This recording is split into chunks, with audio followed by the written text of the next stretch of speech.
j'ai grandi dans cette violence-là depuis toujours, où ma mère me disait que plus tard je ferais la où j'étais frappée, où j'étais insultée. Hello, je m'appelle Dorit et je vais vous raconter le jour où j'ai survécu à une enfance difficile. J'ai grandi avec ma mère, je connais pas mon père. Quand j'avais 2-3 ans, on dormait dans des voitures abandonnées, dans des couloirs d'hôpitaux, parce que le mec avec qui elle était, il payait pas nos loyers, il était interdit bancaire, il claquait tout au casino. On a connu beaucoup de précarité, beaucoup de douleur. J'ai assisté et subi aussi beaucoup de violence. J'ai vu ce mec sur ma mère en train de l'étrangler et elle me suppliait d'appeler la police. Je devais avoir 2 ou 3 ans. En fait, j'étais une enfant de toute façon qui n'était pas désirée. C'est compliqué de grandir en te disant que t'as pas eu l'amour, t'as pas eu l'attention de ta mère et que tu sentais que t'avais aucune valeur aux yeux de ta mère. Voilà, moi j'ai grandi dans cette violence-là depuis toujours, où ma mère me disait que plus tard je ferais la pute, où j'étais frappée, où j'étais insultée. Quand j'ai 18 ans, ma mère me met dehors. Je fais de mauvaises rencontres, dont une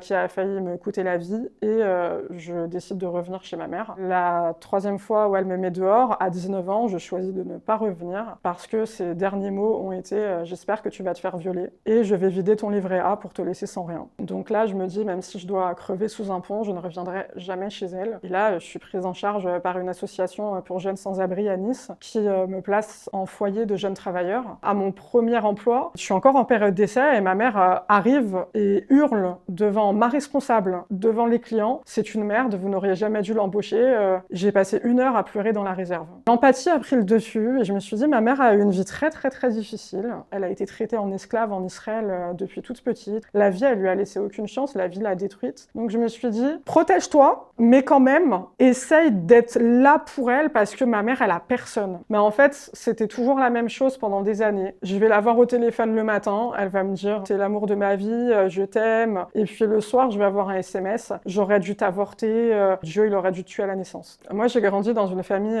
juive assez pratiquante et surtout très conservatrice. Dans aucun monde possible, j'aurais pu accepter que j'étais attirée par les filles. J'ai enfin accepté mon homosexualité quand elle m'a mis dehors. À ce moment-là, j'ai mis une photo de couverture avec ma copine de l'époque. Et là, j'ai eu un appel de ma mère pour me dire qu'elle avait vu que j'avais une photo de couverture avec une femme, qu'elle avait honte de moi, que c'était dégueulasse, qu'elle voulait plus jamais entendre parler de moi, que je vais attraper le sida aussi, oui, ça aussi. Moi, j'aimerais juste qu'on remette un petit peu l'empathie au centre du débat et qu'on arrête de juger les gens et de se dire, en fait, si cette personne, elle est bien aujourd'hui, ça veut dire qu'elle a toujours été bien. Sans doute, il y a eu papa, il y a eu maman, il y a eu des études. Bah, pas forcément, en fait. Et je pense que quand on connaît pas l'histoire des gens, on devrait juste se taire.